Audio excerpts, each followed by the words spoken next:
قرآن مجید فرقان حمید نے میاں بیوی کا جو رشتہ بیان کیا ہے نا، اور اس رشتے کو آپ سمجھیں جو قرآن پاک نے میاں بیوی کا رشتہ بیان کیا، کہن لباس اللہ وانتم لباس اللہ، فرمایا بیویاں تمہارا لباس ہیں اور تم ان کا لباس ہو، وہ تمہارا لباس ہے اور تم، اللہ اکبر، کیسا خوبصورت لفظ قرآن پاک نے، ہن لباس لکم وانتم لباس اللہ، فرمایا وہ تمہارا لباس ہے اور تم، سمجھ آ رہی ہے نا جی بات کی، وہ تمہارا لباس ہے اور تم ان کا لباس ہو۔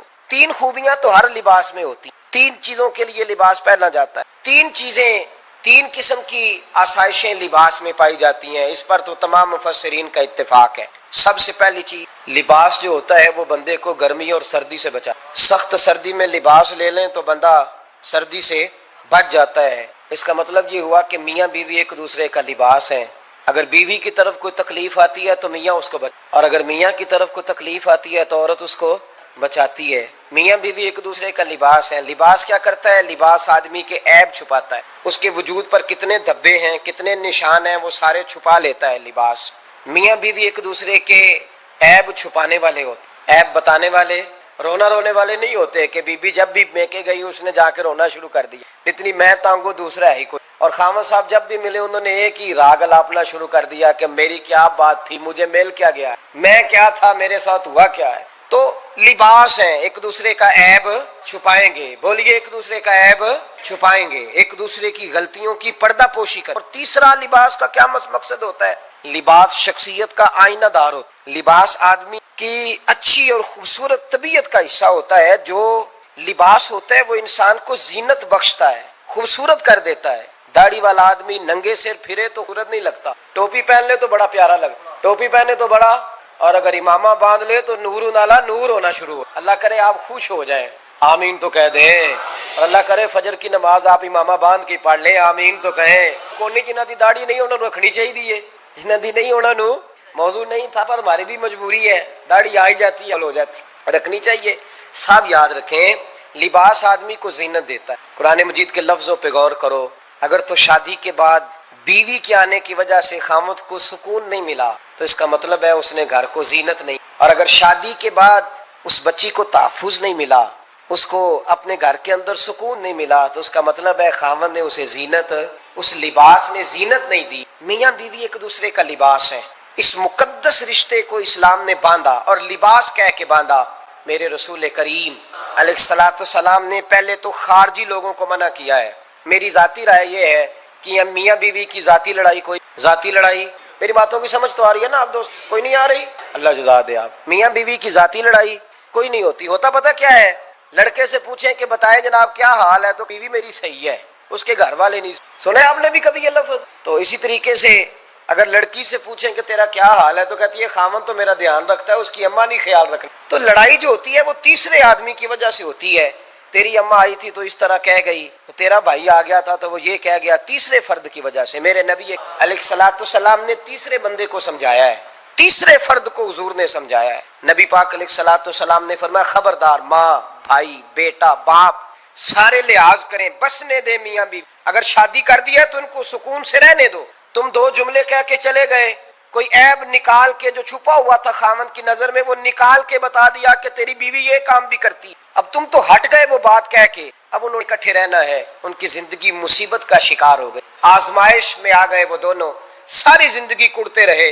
ایک عیب نکال کے لڑکی کے گھر والے لڑکے کا اسے بتا کے چلے گئے تیرے خامد میں یہ عیب پایا جاتا ہے، وہ ساری زندگی کڑتے رہیں گے، تکلیف میں رہیں گے، انہوں نے تو اکٹھے رہنا ہے۔ بتانے والا چلا گیا، میرے رسول کریم صلی اللہ علیہ وسلم فرماتے ہیں لعنتی ہے وہ شخص، لعنتی ہے وہ شخص۔ یا رسول اللہ کون سا؟ فرمایا جو بیوی کو مرد کے خلاف اکساتا ہے اور مرد کو بیوی کے خلاف، وہ لعنتی ہے، ملعون ہے، رحمت الہی سے دور ہے وہ شخص۔ انہیں قریب کرنے کی کوشش کر، تو ان کے اندر محبت پیدا کرنے کی کوشش کر۔ میرے نبی کریم علیہ الصلوۃ والسلام نے جب حضرت سیدہ فاطمہ الزہرا رضی اللہ تعالی عنہا اور جناب سیدنا علی المرتضیٰ رضی اللہ تعالیٰ عنہ کی شادی، نبی پاک نے دونوں کے سر جوڑے اور دونوں کے درمیان محبت کی دعا فرمائی، دونوں کے درمیان محبت کی دعا فرمائی، اور نبی پاک صلی اللہ علیہ وسلم حضرت فاطمہ کے سامنے جناب علی کے فضائل بیان فرمائے، اور جناب علی آتے تو نبی پاک فرماتے فاطمہ تو میرے وجود کا حصہ ہے، وہ تو میرے جگر کا ٹکڑا ہے۔ تو ان دونوں کے درمیان الفت پیدا، یہ سب سے پہلے تو خارجی لوگ اس بات کا خیال کریں، سب سے پہلے تو خارجی لوگ خیال کریں توجہ دیں کہ ان کو بکھرنے سے بچائیں. اب میاں بیوی بھی سمجھ لیں کہ ہماری ذمہ داریاں کیا ہیں. مسند امام احمد بن حنبل میں حضرت ابو درداء رضی اللہ تعالیٰ عنہ سے حدیث مروی ہے. نبی کریم صلی اللہ علیہ وسلم کی بارگاہ میں ایک خاتون نے آ کے عرض کیا یا رسول اللہ صلی اللہ علیہ وسلم مجھے بتلائیے خاوند کا حق کیا ہے.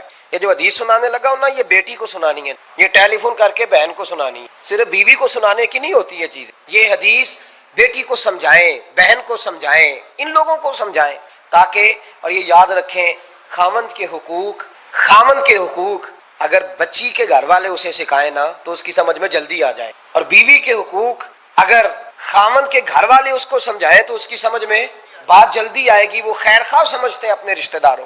یہ والی حدیثیں ان لوگوں کو سنانی چاہیے جن لوگوں کا بچہ ہے یا بچی ہے. متعلقہ آدمی حقوق بیان کرے. جب متبادل چیز کے سامنے آتی ہے تو وہ کئی دفعہ سمجھتے ہیں کہ خلوص اس میں پورا نہیں پایا جاتا. حضرت ابو درداء رضی اللہ تعالیٰ عنہ فرماتے ہیں ایک خاتون حضور کی بارگاہ میں آئی, عرض کرنے لگی یا رسول اللہ صلی اللہ علیہ وسلم میں نکاح کرنا چاہتی ہوں, شادی کرنا چاہتی ہوں, مجھے بتلائیے خاوند کا حق کیا ہے. اگر تو میں ادا کر سکتی ہوں تو میں نکاح کروں ورنہ میں اس کام سے بچوں. میرے نبی کریم علیہ الصلوۃ والسلام نے فرمایا بی بی اگر خاوند کے ناک سے رینٹ نکلے, ریشہ نکلے, پیپ بہے اس کی ناک سے اور بی بی اپنی زبان سے وہ صاف کر دے تو پھر بھی اس کا حق ادا نہیں ہو. حضرت ابو درداء کہتے ہیں آنکھ کھول کے اس عورت نے دیکھا تو میرے نبی پاک نے اگلے جملے ارشاد فرمائے. انہوں نے فرمایا تو ان باتوں میں حیرت کر رہی ہے, میں اگر خدا کے علاوہ کسی کو سجدے کا حکم دیتا تو میں عورت کو کہتا اپنے خاوند کو سجدہ کرے, میں اس کو کہتا یہ کام کرے. میرے رسول کریم علیہ الصلوۃ والسلام نے حقوق کا تعین فرمایا, اور نبی کریم صلی اللہ علیہ وسلم نے فرمایا جو عورت اس حال میں مر گئی, اس حال میں دنیا سے گئی کہ اس کا خاوند اس سے راضی تھا, اس کا شوہر اس سے راضی تھا, اس کا گھر والا اس سے مطمئن تھا. نبی پاک فرماتے ہیں جب دنیا سے جائے گی تو رب کریم جنت کا دروازہ کھول کے فوراً ہی جنت میں داخل اس کو بغیر روک ٹوک جنت دے دی جائے گی. تو یہ ہے کہ وہ جب دنیا سے جائے تو اس حال میں جائے کہ اس کا خامد اس سے شکوے نہ کرتی پھرے, شکایتیں نہ کرے. ہمارے زمانے میں شکایتیں اور خواتین عورتیں اس بات کو سمجھتی نہیں کہ اللہ نے جو میرے نصیب میں رکھا تھا اور جو خامد رب نے میرے لیے پسند کیا تھا وہ اللہ نے مجھے عطا فرما دیا ہے. وہ شکوے کرتی ہیں, شکایات کرتی اور دوسری عورتوں کو سامنے رکھ کے وہ فلاں کے حصے میں یہ چیز آئی, فلاں کے حصے میں یہ چیز, فلاں کا خامد یوں کرتا ہے, شکوہ کرتی ہیں. میرے رسول پاک علیہ السلام نے فرمایا عورتیں کثرت سے جہنم میں جائیں گی, کثرت سے. تو ایک صحابی رو پڑے, ایک حدیث میں لفظ یہ ہے رو پڑے, عرض کرنے لگے یا رسول اللہ وہ ہماری مائیں بھی ہیں, بیٹیاں بھی ہیں, بہنیں بھی, حضور جہنم میں جائیں گی. نبی پاک صلی اللہ علیہ وسلم نے فرمایا ایک تو وہ عیب جوئی کرتی ہیں, غیبتیں کرتی, دوسرا رب کا شکر ادا نہیں کرتی, تیسرا فرمایا اپنے خامن کا بھی شکریہ ادا نہیں کرتی, بات بات پہ ناشکری کرتی ہیں, بات بات پہ ناشکری, اس سبب سے جہنم میں جائیں. عورت کے حقوق کا تعین فرمایا اور ساتھ ہی میرے رسول پاک علیہ السلام نے مرد کی طرف توجہ فرمائی. اور کیا خوبصورت لفظ ارشاد فرمایا تم میں ہر آدمی اپنے آپ کو اچھا سمجھتا اور اچھا کہتا ہے. ہر آدمی کہتا ہے اگر مجھے آ کے پوچھے گا کہ محبوب آپ کی امت میں اچھا کون ہے تو حضور فرماتے ہیں میں اسے اچھا سمجھوں گا جو اپنے گھر والوں کے حق میں, جو اپنی بیوی خیرکم لأہلہ, تم میں سے بہترین وہ ہے جو اپنے گھر والوں کے لیے اچھا ہے. اور فرمایا جاؤ میرے گھر جا کے پوچھ لو وانا خیر, میں تم سب سے زیادہ بڑھ کر اپنے گھر والوں کی, تم میں بہترین وہ ہے جو اپنے گھر والوں کے, بال بچوں کے, بیوی کے لیے اچھا ہے. حضرت سیدنا لقمان اپنے بیٹے کو کیا کہتے ہیں یا بنیا اقیم الصلاۃ, اے میرے بیٹے نماز قائم کر, نماز قائم کر, نماز قائم کر. نماز قائم کرنے کا معنی یہ کہ ظاہری آداب کے ساتھ بھی پڑھ, باطنی آداب کے ساتھ بھی پڑھ. اور پھر حضرت لقمان بیٹے کو بٹھا کے آغوش محبت میں پیغام دیتے ہیں, کہتے ہیں نماز قائم کر. اور پھر یہ نہیں کہا کہ تو اپنی قبر صحیح کر, تجھے کیا لگے دوست تیرے پڑھتے ہیں کہ نہیں پڑھتے, یہ نہیں فرمایا. فرمایا اقیم الصلاۃ, نماز پڑھ, وامر بالمعروف ونہی عن المنکر, پھر تو لوگوں کو بھلائی کا حکم دے اور برائی سے منع کر.